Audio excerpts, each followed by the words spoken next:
اکثریت موټران چې دي دوه تسمې لري. صحیح دي؟ دا د دې لپاره دا ویډیو درته جوړوم چې تاسې زده کړئ. اکثریت موټران چې دي دوې تسمې لري.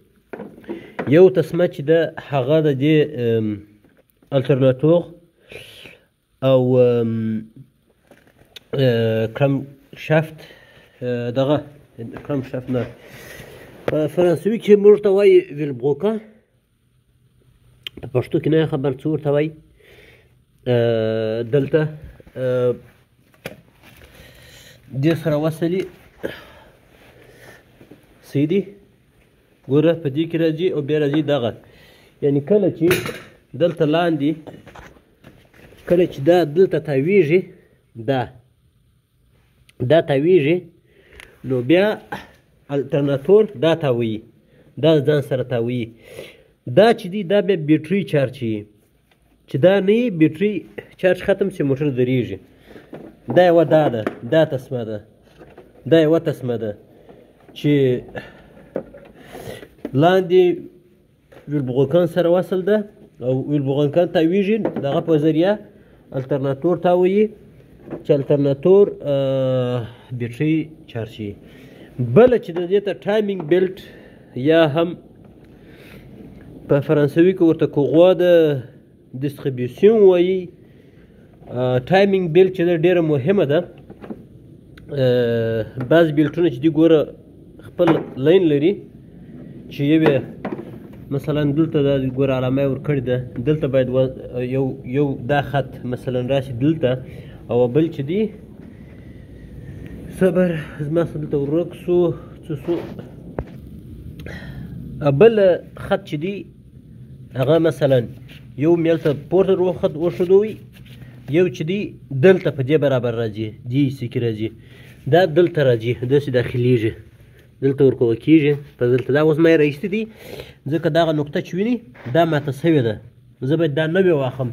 ګوره دا دلته راځي، دا دلته داسې فکسېږي، دا دلته فکسېږي، او دغه نقطه چې ده دا ماته سوې ده. ګوره دلته یو اوسپنکه غوندې لري، هغه ماته سوې ده. دا چې اوس ما ور پورته کړه، که چیرې دې ته یې واچوم دا داسې دغه کېږي، لړزه کوي. بیا په عادي حالت کې چې دلته اوسپنه وي بیا دا لړزه نه کوي، داسې تاویږي نه، نو بیا کړپاره یې نه کوي. خو اوس چې دی اوس دا دغه نه لري چې اوس مې ور واچوم بیا کړچ کړچ کړچ کړچ کړچ یو مردار غږ کوي او دا تاویږي، او د دې سبب کېږي چې هغه د دې هغه کم دغه چې دی دا دی، دا چې دی دا راخلاصېږي او دا تسمه چې دا راوځي. نو دغه شی چې دا ډېر مهم دی.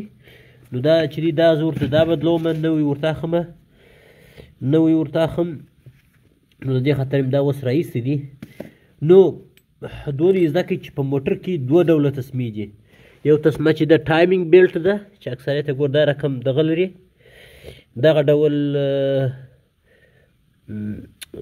نوکان دغه لري، غاښونه لري، چې اکثره باید پوه کسان، هغه کسان چې پروفیشنل وي، خاص استاز تر استاز لاندې یې دغه کړې وي، دا تسمه باید بدله کړي.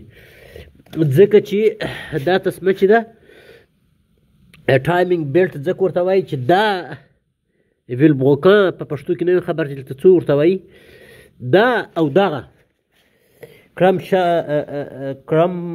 شافت، زه فکر کوم په انګلیسي کې ورته وایي چې دا او دا باید په یو حالت کې دا باید وڅرخېږي، راوڅرخېږي، که نه دا پر ټایم برابر نه وي، موټر چلانېږي نه، او یا هم سم رفتار نه کوي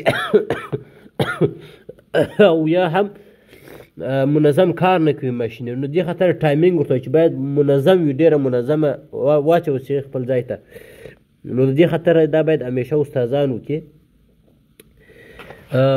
او بل چې دی په دې موټر کې موږ ګورئ د دې دغه دا ګروپ راواخلم، دا سپرینګ چې دی دغه سپرینګ مات دی، دا سپرینګ مات دی.